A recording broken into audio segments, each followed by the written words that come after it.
Greetings from the Department of ECE. In this video, we'll be learning about transmission gate logic. These are the different logic styles we have seen.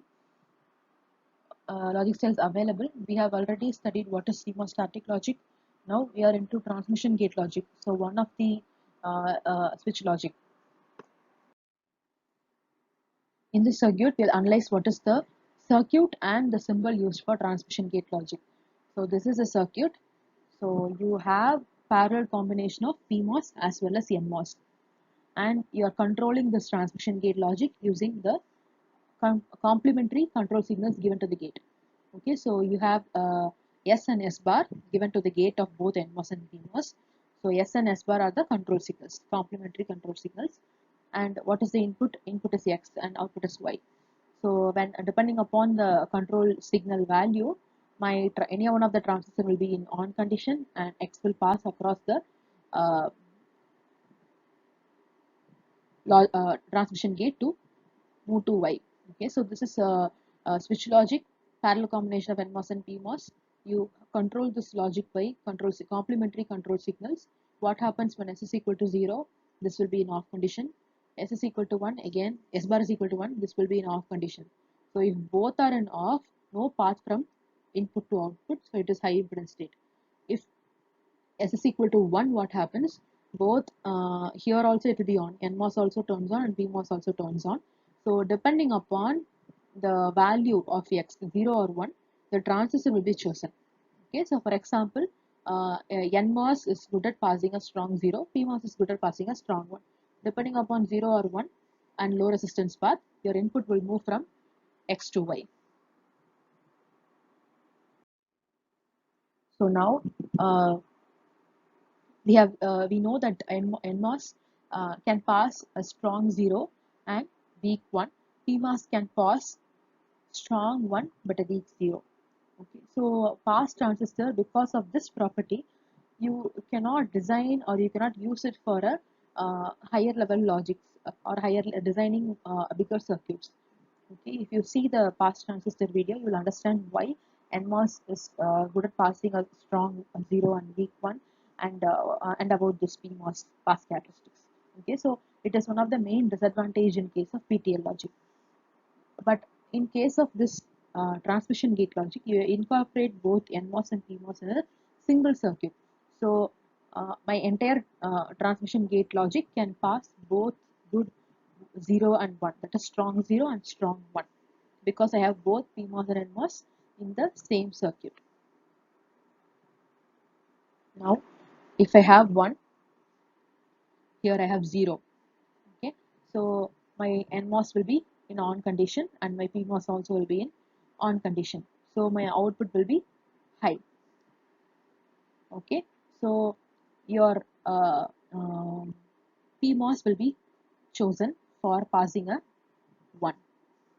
Okay, since it is good at passing a strong 1, your PMOS is always chosen.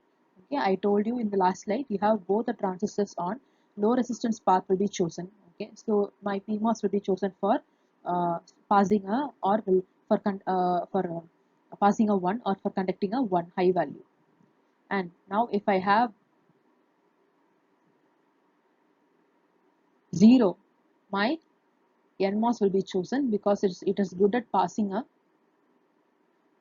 good 0 or a strong 0. Okay, so what happens when my control signal is 0? A bar is 1 and A is 0. Both the transistor will remain in off condition. There is no path across this transmission gate logic, and whenever there is no path, it is called as floating state or high impedance. Okay, so this is the truth table for transmission gate logic. So you have control signal, you have input and output. Okay, so from the table I can understand that output has 0, 1 and Z. So this can act as a tri-state buffer. Now we'll see how to design a 2x1 multiplexer using a transmission gate logic. So this is the block diagram. You have two inputs P0 and P1. Depending upon the select line, either P0 or P1 will be chosen. So this is the equation. F is equal to P0 S bar plus P1 S. And this is how you implement 2x1 mux using transmission gates. Two transmission gates are being employed. Okay, so one input is given to one transmission gate, at another input is given to another transmission gate, and you can see the uh, position of control signals, S and S bar, and here also you have given S bar and S. Okay, so let us check how does it work. Now I have given SS1. What happens if S is 1? S bar is 0. Okay, so which transmission gate will have a path now? If S is 1, so you can see the bubble. The bubble represents your PMOS. Okay, without bubble, then it is called as NMOS. So you can understand that 1 given to NMOS will make NMOS on, 0 given to PMOS will make PMOS on. Okay, but you can see in this case 1 given to PMOS off condition, 0 given to NMOS off condition. So this transmission gate will turn on, and you have a path for P1 to go across this transmission gate to F. Okay, likewise. Okay, so P1 has a path to reach F. Okay, likewise, what happens when you have a 0? S is equal to 0. If S is 0, here also I have 0, and here I have 1. Okay, so now you can see, you can check which will remain and which will turn on. So the transmission gate with P0 will turn on. The reason is, if you give a low voltage, PMOS will turn on. So one with a bubble is passed is given with 0, and here 1 is given to the NMOS. So this transmission gate TG0 will be in on condition. Okay, so now P0 has the path to reach F. Okay, so depending upon the control signals S and S bar, I can either make P0 to pass or P1 to pass through. Okay, so as already I have told you, P0 and P1 can either be 0 or 1. If it is 0, okay, corresponding uh, transistor which is good at passing a strong 1 will be chosen, 0 will be chosen. If it is 1, the transistor which is good at passing a strong 1 will be chosen. Okay, or low resistance path will be taken. So now let us analyze how XOR gate is designed using transmission gate logic. So this is the truth table. For similar inputs, I get a 0. For different kind of inputs, input bits, I get 1. So this is one way of designing how you can design XOR gate using transmission gate logic. Two transmission gates are used. You have two transmission gates. Uh, and what are the control signals? Here the control signal is A and A bar. Input is B and B bar. Okay. You have control signals A and A bar. Okay, they are tied to the NMOS and PMOS gates. And you have input as B and B bar. So now let us check how it responds for each and every input combination. First, let me check for 0 0 combination. A is 0, A bar can be 1. B is 0, B bar will be 1. So now let me check which transistor will turn on. Now A bar is 1. So A bar 1, 1 can turn on a NMOS. Okay, so this NMOS will turn on. Obviously PMOS will be in off condition. Okay, and A is 0, so again 0 will turn on a PMOS. So this, okay, this transmission gate is on now. Fine, this transmission gate is on. Now I have 0 here, so there is a path for 0 to move from B to F. So my output is 0 again. Fine. Next is A0, B1. I have to change the value of B now. Okay. Now I have B as 1, so B bar will be 0. But my A is 0, so the same transmission gate will remain in on condition, but the value alone will differ, because this B has the path to move from here to F. So 1 will pass from B to F. 1. Okay. Next condition, 1 0.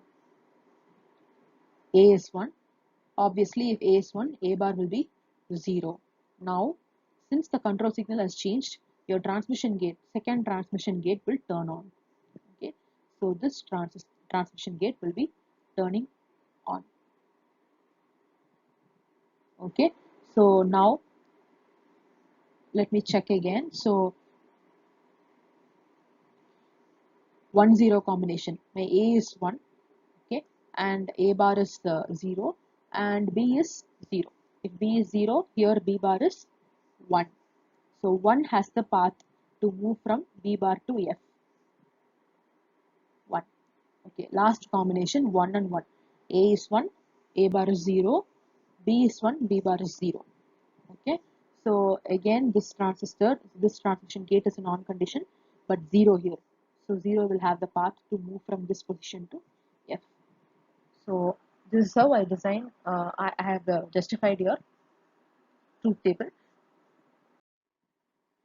So in this we will see some of the plus and minus points of transmission gate logic.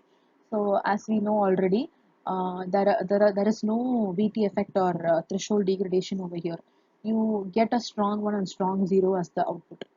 Okay, because you have both NMOS and PMOS coming to the picture, you have both, you have no degradation in your outputs, and it is more complex and it is taking more area. Why it is more complex? You have both NMOS and PMOS as in parallel connection. So in case of designing as well as in fab, you have a little complexity here. Why you have complexity in fabricating?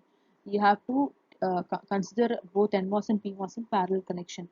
Okay, so fabricating both in the same, it will take more fab problems. Okay, complexity is there in fabricating more area. Okay, compared to fast transistor at another switch logic, here you have more transistors coming into picture. For example, XOR gate you have designed using fast transistor also. It requires only one to two transistors.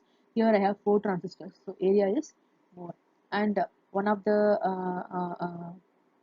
points here, which cannot be sounding as a great problem, but it is a problem when you design and when you fab it. That is, it requires true and complement of gate signal. So whenever I design the very big system or a very big circuit using transmission gate logic, it is my duty to give both true and complement as a control signal. So if you when you see the generation of VDD supply and clock lines, now when you're studying, you have seen it as just as a 1 and 0, but generation of clock, generation of true and complement of signal requires separate circuitry. So this is in turn yet another problem or yet another complexity faced when you design any circuit using transmission gate.